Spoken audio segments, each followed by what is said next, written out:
Well, good morning and thank you for joining us today. We're happy to conduct our annual State of the University address.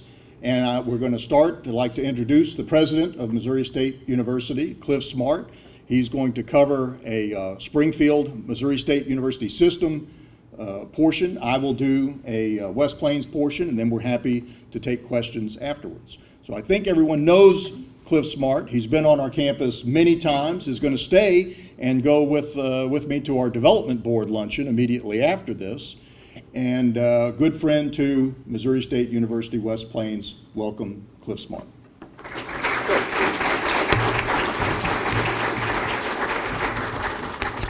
Thank you, Drew. Good morning, and thank you for joining us for the State of the University address. I want to do two things today. First, I want to update you on some of what's happened in the last 12 months on the Springfield campus, because there are overlapping themes and things I think that we can work on together. And then second, I want to spend the second part of my talk looking ahead to some of the things that we're going to be working on this year. And so with that, let's just jump right into our first topic is always enrollment. Enrollment is a good metric to see how we're doing in terms of our customers, our students, and fulfilling our mission. And you'll see we've got three charts up here. The Springfield total there shows that we have 22,834 students on the Springfield campus this year. That is a record enrollment for us on Springfield.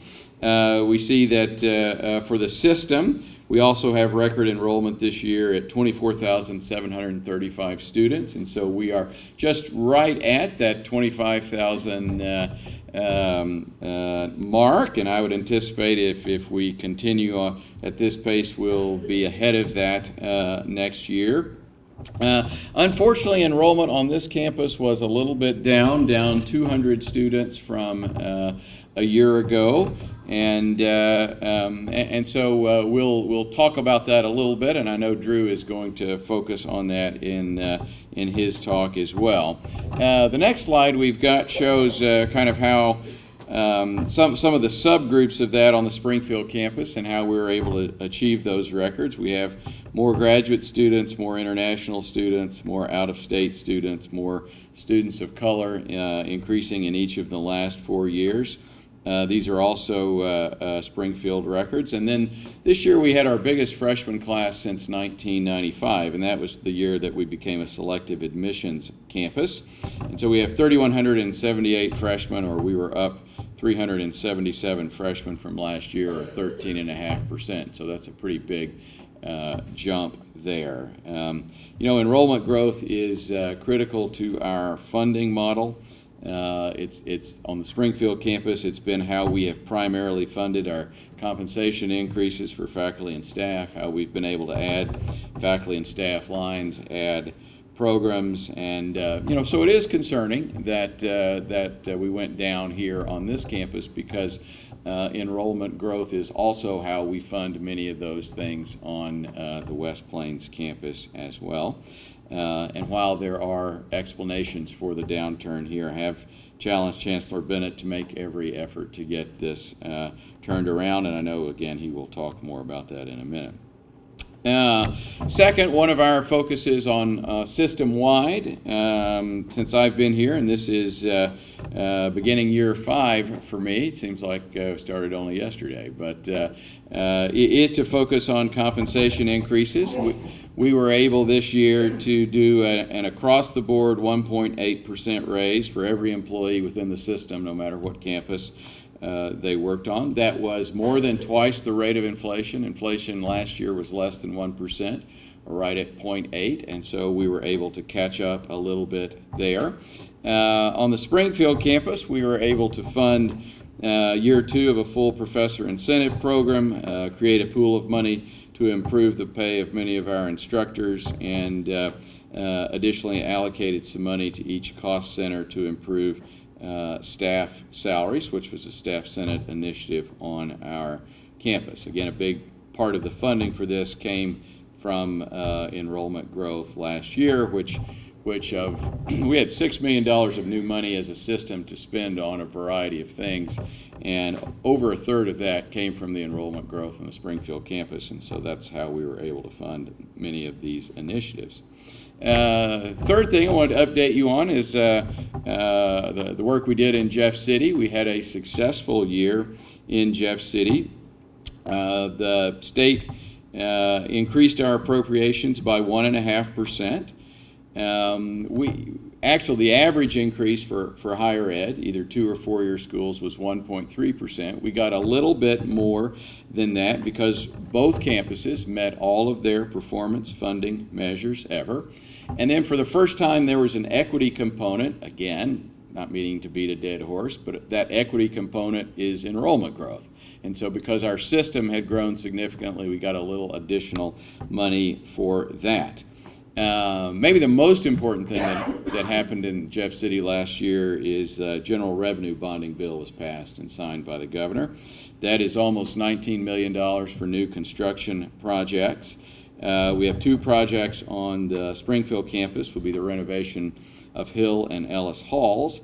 On this campus, it will be the renovation of the post office when that reverts back to us here next summer. Drew's going to talk about the plans for that building, and we're very excited about it. And so we're off to a great start on raising the money for that because the state has allocated $1.5 million for funding of that particular project on this campus. And there are also some safety, another $200,000 that was allocated for safety improvements on this campus that will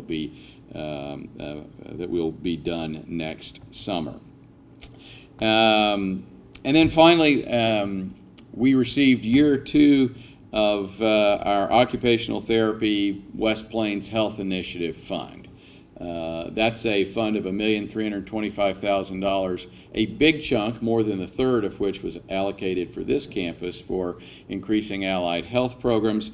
That made the budget last year. It had been withheld by the governor, and through a concerted effort of lots of folks, we were able to get that money released, and are confident it will now be in the budget for year 3 and going forward. And so I think we've been able to put that battle behind us and can count on that as ongoing money. Our fundraising last year through the foundation was very successful. Let's see, let's pop back a slide here. There we go. We raised over $19 million last year. Obviously, that parts of that money were allocated for here, and there were donors from here contributing to that. That was the second best year ever that the foundation had, and so very good year in terms of our foundation folks. And Joe obviously leads that effort on the West Plains campus and is doing good work here on that. And then finally, we improved our physical plant on the Springfield campus last year through several facilities. We opened the O'Reilly Clinical Health Sciences Centers. It's a new health building that we dedicated this week. The Davis Harrington Welcome Center is open. We added 5 new science labs and renovated Pummel Hall and several other buildings. And so, you know, all of our new and renovated buildings on whatever campus they are help us improve teaching and learning and recruiting and the student experience, and raises our profile as a university. And so facilities will continue to be an important emphasis as we go forward. Then I thought I would highlight some of the, on the academic side, some of the things that have been happening on our Springfield campus.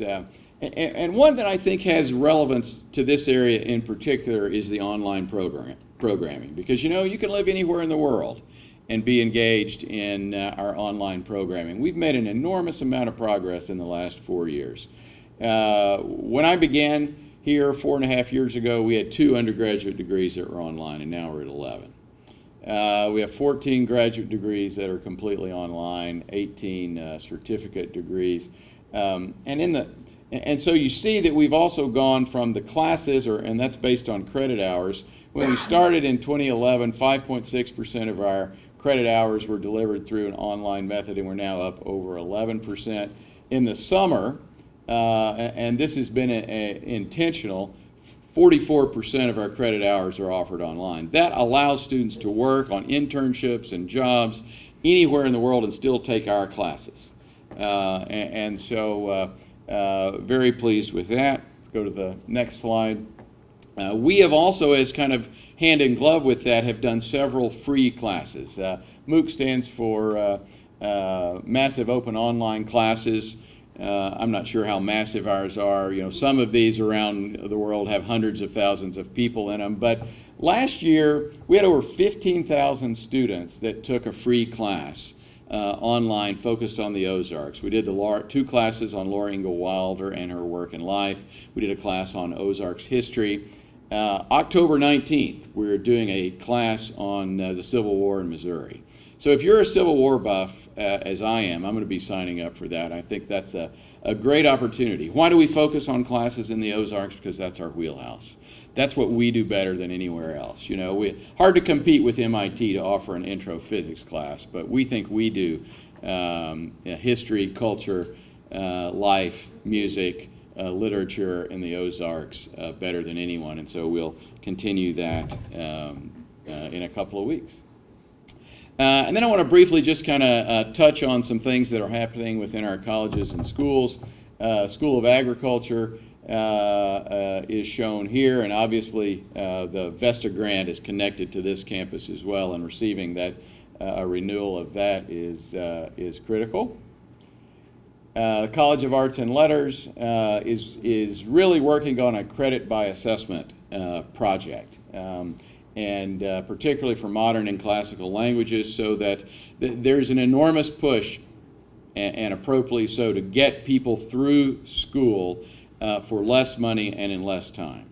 Credit by assessment is one of the ways we can make progress on this. There's often pushback to whether that's an appropriate way to give credit, and so we're starting small and are working to expand our languages credit, because if someone can test into Spanish 3, well, rather than just starting at Spanish 3, why shouldn't they get credit for Spanish 1 and 2? And so that's the idea there. Next slide. College of Business has a new master's in cybersecurity that is online. Very excited about that. College of Education has a new master's in child life studies that was just approved and that will be rolling out this fall. College of Health and Human Services. I want to talk a little bit about the MSU Care facility. This is a really exciting program for us. And I know there are lots of allied health students here. And so one of the things that we have done, we have partnered with Mercy. And so in our new O'Reilly Clinical Health Sciences system, opening next week, will be a free clinic for people who don't have Medicaid or Medicare. It's essentially the working poor, many of whom don't have health insurance but are working 2 part-time jobs or minimum wage jobs, don't have the ability to have health care. Mercy is putting in a clinic in our brand new building, is going to operate it, and all our PA students and nursing practice students will get hands-on training taking care of these students, and this will be essentially their primary care doctor will be here, and so there'll be a continuity of care. And so not only will we be providing incredible opportunity for training for our students in those programs, we'll also be making a meaningful difference in providing health care to people in our community that otherwise don't have it. The only free clinic in Springfield had been provided by the Kitchen. It was very haphazard up on Commercial Street. They served about 1,000 clients. We anticipate serving 10,000 people in a year, and so it's a huge program. It is a game changer for healthcare in Springfield, and we're very excited to have Mercy as a partner in that. And we'll be lots of obstacles there, lots of things we'll have to overcome to get this done, but we're committed to doing it the right way and making a real difference in our community there. College of Humanities and Public Affairs, the Center for Community Engagement has been involved in the Poverty Commission research that's being rolled out in Springfield this morning. My wife was one of the presenters. She's co-chair of the Poverty Commission. I think she was happy I was here because I make her nervous when I'm listening to her present. But we've been engaged in that. Here's some of the works, the books that college has put out, and you'll see that they deal with areas from all around the world and all different kinds of topics. College of Natural and Applied Sciences, we're really working to retool the computer science program now. That is one of the areas that we will be focused on because there is such a demand for that. And then you'll see Mike Stout. He's on the cover of Mind's Eye. That's our research publication. That is hot off the press of a couple of weeks ago, and so I brought about 50 of those. There are some on the piano. Scott's holding one up back there. It's a summary of some of the great research that's gone on our campus in Springfield, highlights the work of 16 faculty members. It is written so that I can read it. It is not a science publication or an academic publication. It's really a nice read to see some of the meaningful work that has going on. And also at the same time, obviously, we believe student research is critical, and you see the numbers of folks there that have been involved in that. So that's last year. That's where we are, and the question becomes, where do we go from here? A part of this year is fully implementing those new initiatives, the new programs. You're learning how to use our new facilities, getting the O'Reilly's clinic, the MSU Cares clinic up and running. But then a second major focus for this year is kind of our need to figure out where we go from here to plan our future. And so I view this as a strategic planning year on the Springfield campus. We've just completed a year-long visioning process. Lots and lots of questions came up during that process. What new initiatives should we begin? What changes, if any, should we have to our academic organizations? Where can our limited new resources best be used? What colleges or units should receive new faculty or staff lines? How can we truly become an inclusive community, a more global focused community? How can Springfield better collaborate with its two-year partner schools? And there are many, many other questions. So in short, I do think this is a planning year. We've already begun that process. We completed a visioning process this year. It involved a steering committee, 6 task forces, and almost 200 people, which resulted in a report entitled The Missouri State University Vision, Our Passion for Excellence.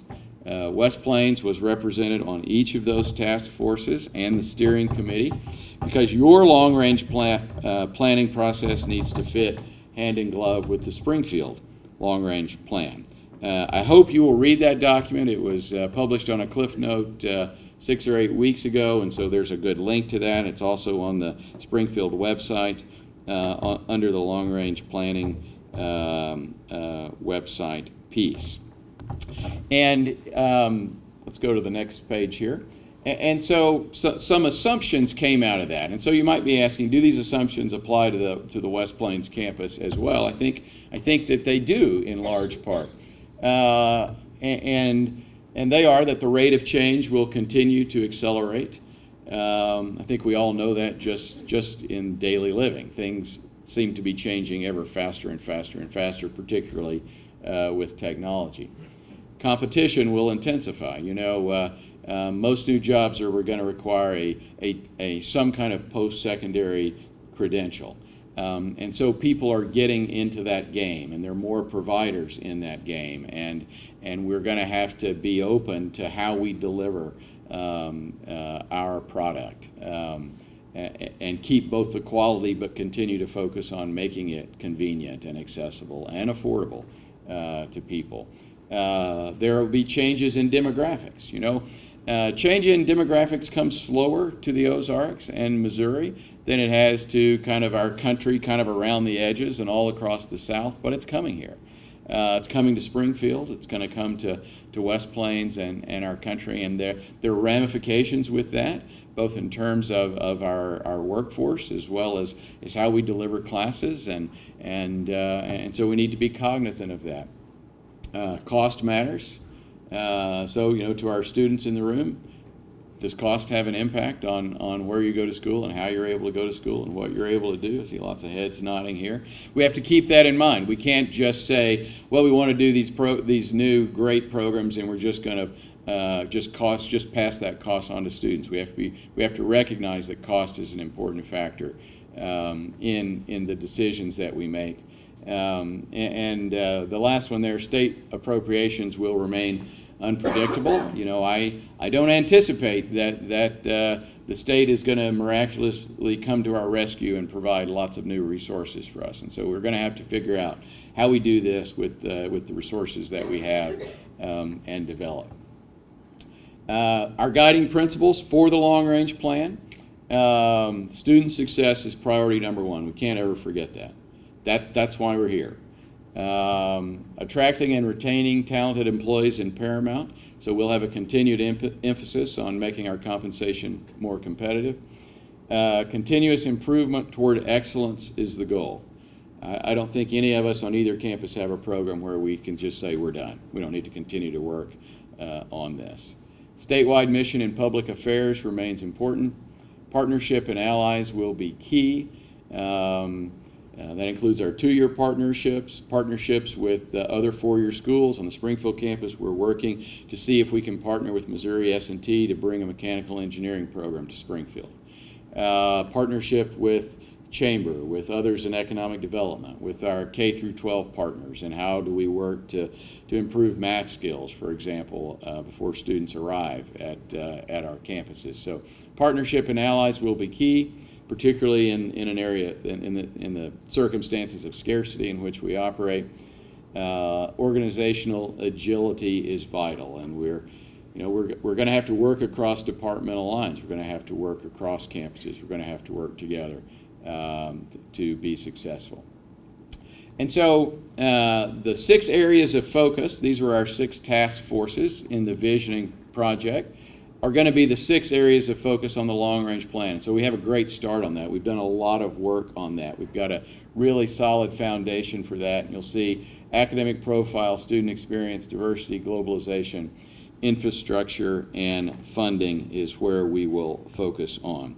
We have a steering committee to lead this effort and how these assumptions and principles will relate to our 6 areas of focus. Our chair is Dean Gloria Galanis.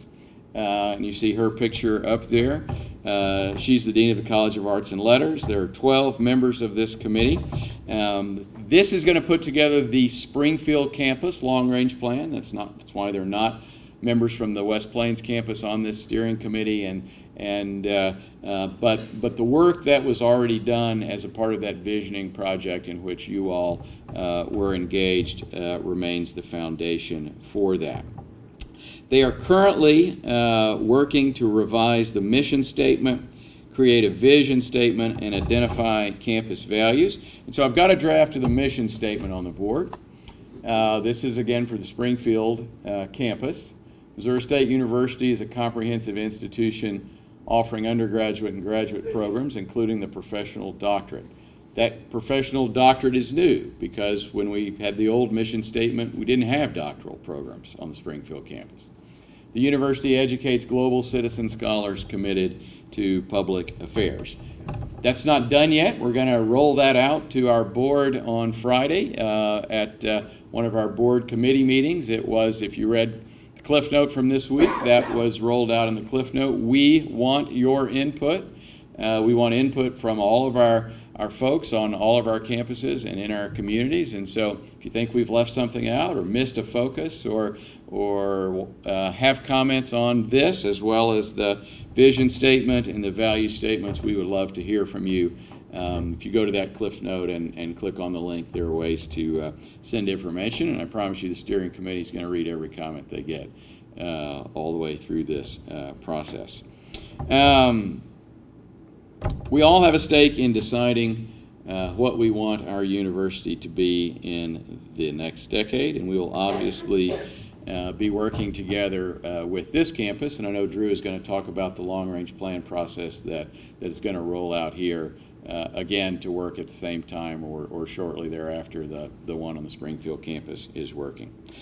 2 last slides and I'll wrap up. So besides planning, we probably are going to have to actually do some work this year. There will be some things that we focus on. They'll typically be in one of these buckets. And I've put 5 on the board on the last slide here, if we go to the last piece. Retention, that's an across-the-board issue for all of us. Nothing will improve our enrollment better than keeping the students that we currently have enrolled and engaged with us. It has to be everyone's business. We have to all be involved in that. Evidences of student learning. We just completed our HLC accreditation visit. I know you all did a year ago.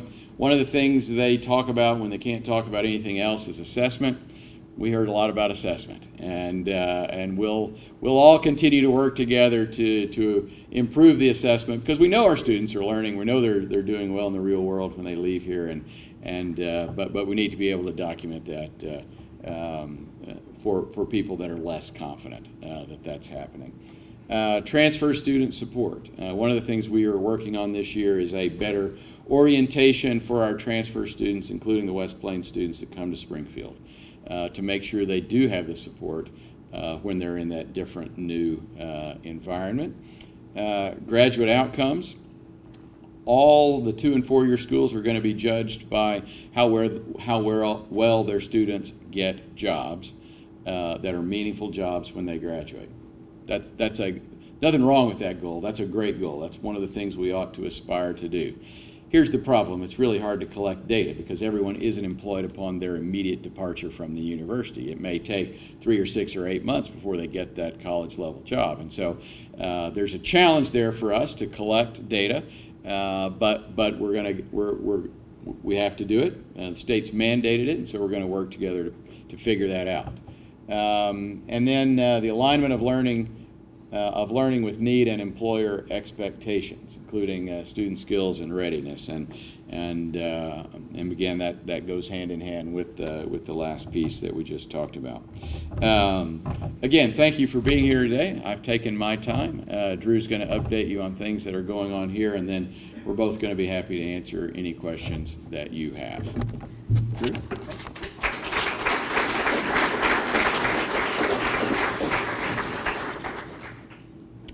So I'll start off with enrollment as well. We had several years of increasing enrollment, but this year our enrollment declined. There are some reasons for that. All 2-year schools across the state of Missouri, with the exception of one, had an enrollment decline. There was a smaller demographic of high school graduating seniors, and there was a strong economy. For 2-year schools, a strong economy generally translates into less students, fewer students. Now, the good news, if you look at the demographic, is that I talked to our MSU alumni, superintendent of the R7 school district, Dr. Mulford, and he says he's busting at the seams in kindergarten and first grade. So in 12 years, we're going to have a big enrollment increase. But we're not going to wait for 12 years for that to happen. And there are a couple of other slides that I will talk about the importance of enrollment and things that we are doing. Now, on a good news story of the students that we did enroll, we had a larger number of students of color on our campus, significantly larger. This has been a goal. This is an effort. This doesn't happen without effort. Our marketing tries to market to students of color. We try to make our campus accessible to students of color, and compared to our 7-county service area, we are doing a better job of attracting those students. Success breeds success, and so more and more students feel comfortable in coming to our campus. Additionally, transferring students to the Springfield campus is important, and we did a better job of that this year. We had 79 students who transferred compared to 66 the year before, and of those 79, a greater number of students of color transferring to the Springfield campus. So we're proud of that, and those are two things that we want to continue to work on.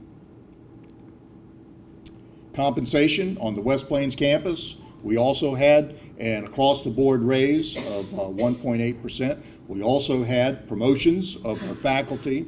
We also, for both faculty and staff, looked at those that were furthest away from market and provided some compensation to bring them closer to market. So $143,000, almost $144,000 of raises that went to our faculty and staff on the West Plains campus. Grants, we were extremely pleased to find out that our TRIO grant was funded for the next 5 years at $1.1 million. Our TRIO program participates in that retention of neediest students, retention of at-risk students. So we were very excited to get that. To get the TRIO grant the first time is extremely difficult. It is a little bit easier to keep a TRIO grant, which is what we did, but this year, even that was difficult, and many TRIO programs did not get refunded. We got refunded because our TRIO personnel are doing a fantastic job, and it was an investment that people thought needed to continue. So we're excited about that. President Smart mentioned the VESTA grant, another large grant which helps us. Our VESTA viticulture and enology programs that are delivered online lead to an associate degree. That degree is awarded by Missouri State University, West Plains. Dr. Lancaster sent me a demographic of where all of our students are coming from. And we have students in Alaska and Florida and all over the place because they're taking VESTA courses, and those courses transfer to Missouri State University, West Plains. This particular photo is of our TRIO program on the Springfield campus in a field trip to the Springfield campus. And it's important that we expose our students to the opportunities that are available on the Springfield campus. I know, I see Dr. Takur here, he's done visits linking his class to the classes on the Springfield campus. We want to continue that initiative as much as possible. President Smart mentioned the bonding program, $1.5 million to renovate the post office. We have always known that the post office lease would expire. We have always had plans for that. The plans included classroom and administrative space. And now that we have $1.5 million from the state, we are looking at using that along with donations and then some of our reserves to complete a larger project. Let me just for a minute walk you through this. But this is the current post office right here with the front end of when you walk into the post office. Imagine that being twice as large with going into the parking lot. We used to have a project called Pass Hoover, which was approved by the legislature, had been vetted by our faculty, students, and staff, saying these are things we need. And in that Hass Hoover project, there was a tutoring section, an honors program, and our advising. All of that previously documented needed programs fits into this. I've gone to student roundtables and student discussions. I'm now on my 8th year, and every year, students as well as faculty and staff have said we need a place for our students to gather. We need a place for our students to relax. I go and I walk around the campus, and there are students sitting in their car with the air conditioning running on warm days because we really don't have a place for students to gather. This will be a student union right next to our Drago bookstore, which is about twice the size to include a storage area instead of a metal container, which we currently use outside the Drago bookstore. Then we have our admissions office. You know, when Drew Bennett, potential student, comes to the campus in the admissions office, he hears another student, Drew Bennett, who's complaining about, well, I really shouldn't have gotten an F, I should have gotten an incomplete. He's over there at the registrar's office. And then at the business office, he's saying, well, I got this parking ticket. Why did I get this parking ticket? And then he's over at the financial aid office. You know, my financial aid didn't come in, and where's my financial aid? It's not necessarily the very best environment to bring a new potential student. What about this environment, an admissions office here next to our student union? So this is a plan. Now, at the October board meeting, the board will approve, we are asking for the board to approve a architect consultant for this project. The architect that we're asking is Dave Wells. Dave Wells is the architect that turned the Gone House, which if you will remember, the Gone House had dilapidated into a very bad state of repair, paint peeling off of it. It was the ugliest building on campus. Now Gone Hall is the most beautiful building we have on campus. So when you think of this project, you think of the post office, which is not the most architectural, beautiful building that we have in West Plains. But don't think of it as that. Think of that, what Dave Wells will do to turn it into the most beautiful building on campus, and it will have this or something better inside. Dave Wells will be doing interviews with faculty, staff, and students. What do you want? How do you want the classrooms to look? How do you want this to look? And within the budget that we have to make it this or better. So that's where $1.5 million will go. The other portion will go into life safety. These are, I've covered this, of the things that will go into the post office, currently called Missouri Hall. But the other part, $220,000, will go into life safety throughout our campus. Fire prevention. We talked about hostile intruder and the importance of that.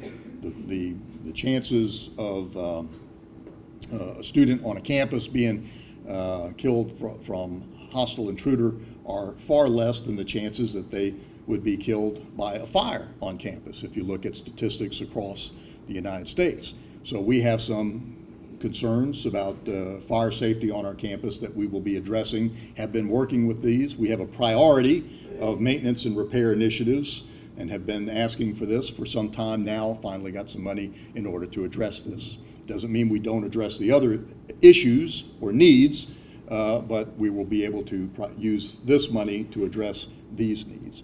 Sprinkler system is something you can't just do one room at a time, you have to do it a whole building at a time. Go back to recruiting just a little bit. We have recruiting falls under Dr. Angie Toddy and the Dean of Students, her office. We have a fantastic recruiting team. This is the team that has had double-digit efforts in the past, as has the last 2 years recruiting increases of our campus. So we've got a great team, but we can't just wait for the graduating kindergarten and first grade to go through that pipeline and hit our campus as college freshmen. They have a team that meets every week. This is the team that restructured our STAR orientation. They come up with actionable items. There are other projects that we're looking at and other actionable things that we're going to do to increase our recruiting on the campus. I recently gave a pitch to the Chamber of Commerce, and I told them the impact of Missouri State University West Plains. And as you know, a college student, someone with an associate degree, earns 20 to 30% more than just a high school graduate.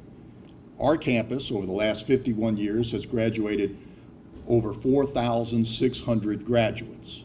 If you take that extra 20 to 30% income over the course of their lifetime, that has returned to this area $1.3 billion. Pretty significant.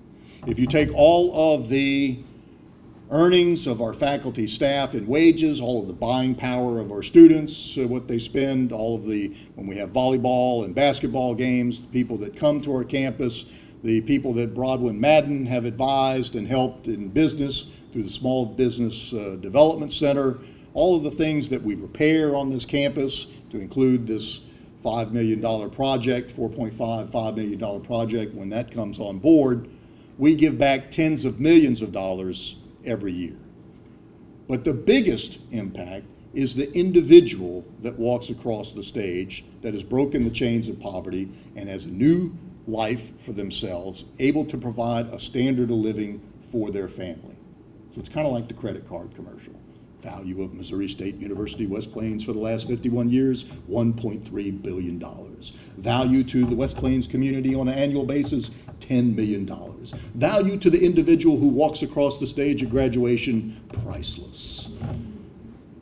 You can help with those priceless experiences. You can help with our recruiting. Dr. Toddy's staff is not the only one that needs to be a recruiter. Who wants a raise? Everybody wants a raise, okay? The best way to have to increase the economics of West Plains is to increase the number of college graduates. We could strike gold, we could find oil, we could build a casino. Many of those things have some negative consequences according to the society and the environment, and certainly the wealth is sometimes distributed in a very narrow pyramid. But if we increase the number of college graduates in our community, we will increase the economics of our community. And so I ask all of you, and I know that you already do. I know that you are already out there talking to people about the fine program that we have. But I challenge everyone every semester to bring someone to the admissions that needs to go to college. Now, these are your neighbors, your friends, people you go to church with, people that you see in the supermarket, people who mow your lawn, babysit for you. Some of them are traditional students in high school, some of them are non-traditional students. But that's how you change an individual's life. And I challenged our community to do that, and we should certainly do that on our own campus. Retention, the other part of enrollment. After we have students come, we need to keep them. This summer, Jerry Trick and the math department and myself went to visit 2 other two-year schools to see how they were doing in developmental math so that we could improve and maybe bring back some lessons learned. Well, the thing that we learned is there is no holy grail. There's no silver bullet. There's no quick answer out there. And in fact, in many cases and in many areas, and not just in developmental math, as we looked at these other 2 community colleges, we are doing very well and better with, in many cases, less resources. So I know that everyone is working on this. Dennis Lancaster has a retention team that meets to look at ways of improving. If you've got an idea or a way of helping our students be retained, to be successful, to graduate, please, this team would be interested in that as well. This is not a problem that we solve for X, like Jerry Trick's algebra class. This is a problem that is a constant management effort to make students, to improve how our students can be successful. We have several new programs that are coming online, and that will help with our enrollment. Some of these happening in the spring semester. One is a certified nursing assistant, and there's a cohort of about 15 students that will start this spring. Additionally, we have a new degree, an AAS in with an emphasis in manufacturing. It's an AAS in technology with an option in advanced manufacturing. And also at our Chamber of Commerce, we talked about this program and our partnership with the R7 South Central Career Center and the city to promote this type of degree and to provide this type of training to people in our area, perhaps non-traditional folks who got laid off at one of the plants that are laying off. It's a way for them to increase their skills, to document their skills, and to make them more competitive for work in the manufacturing area. This organization is called the Greater Ozark Center for Advanced Technology, GOCAT. Dennis Lancaster came up with that, I'm sure. But it is an effort and a partnership that we look to potentially in the spring have even more students who are seeking this type of degree come to our campus. Now that our Gen Ed degree is fully online, President Smart mentioned the importance of online programs. We have the opportunity to recruit from around the state, from around the country, for someone that wants to get a general education degree online. And by the way, there's a bachelor's degree in general education on the Springfield campus. They can go right from their general education class with an associate degree to parlay that and continue that on to a bachelor's degree in general education should they be inclined to do so. HLC accreditation, as President Smart mentioned, we had ours last year. Very good report. Had 2 items that we were tasked to complete. One was to come with a funding formula that has been approved and finalized. The other was to have a systematic program review, and we have put that in place. Nursing has already been completed, and we're now working our way through our other programs. Additionally, unlike the past where you got your accreditation visit once every 10 years, they came, they saw, they left, you went back to sleep. 10 years later, you woke up and went through the process again. We will have another accreditation visit as part of that 10-year cycle coming in year 4. It's not a full reaccreditation, it's a site visit. So we'll be preparing for that. One of the ways that we'll be preparing for that will be with our long-range plan. We also have a long-range steering committee. Ours is quite extensive because it fits on 2 slides. It's co-chaired by Dr. Kathy Morrison and Dr. Dennis Lancaster, and we have someone from, we have tried to get a cross-section representation of our campus, so these people are also on the long-range steering committee. As President Smart mentioned, we had representation on the visioning committees of the Springfield campus, and those people can take that experience and translate that into useful effort on our West Plains campus. We have met several times in this very room to talk about our mission, to talk about the long-range plan, and those efforts will continue. Here's a timeline of some of the things that we will be doing in a sequence as we look at our long-range plan. Again, the pillars that President Smart said and the assumptions that President Smart delivered had input from the West Plains campus and are very pertinent to our campus as well. Well, thank you very much. Appreciate your attention and attendance, and we're off to Development Board.